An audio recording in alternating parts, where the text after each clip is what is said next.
సర్వ కష్టాలు తొలగిపోవాలంటే శ్రీకృష్ణ పరమాత్ముడికి పారిజాత పుష్పాలను సమర్పించి ఈ మంత్రాన్ని 11 మార్లు పఠించండి. సర్వ కష్టాలు తొలగిపోతాయి. కృష్ణాయ వాసుదేవాయ హరయే పరమాత్మనే ప్రణతక్లేశనాశాయ గోవిందాయ నమో నమః.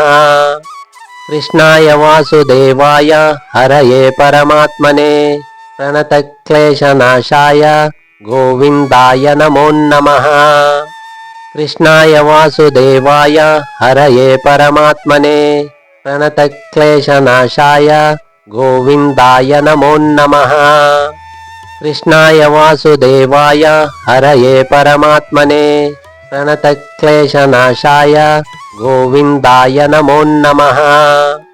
కృష్ణాయ వాసుదేవాయ హరయే పరమాత్మనే ప్రణతక్లేశనాశాయ గోవిందాయ నమో నమః. కృష్ణాయ వాసుదేవాయ హరయే పరమాత్మనే ప్రణతక్లేశనాశాయ గోవిందాయ నమో నమః.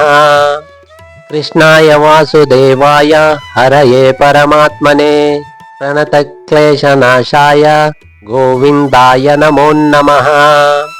కృష్ణాయ వాసుదేవాయ హరయే పరమాత్మనే ప్రణతక్లేశనాశాయ గోవిందాయ నమో నమః.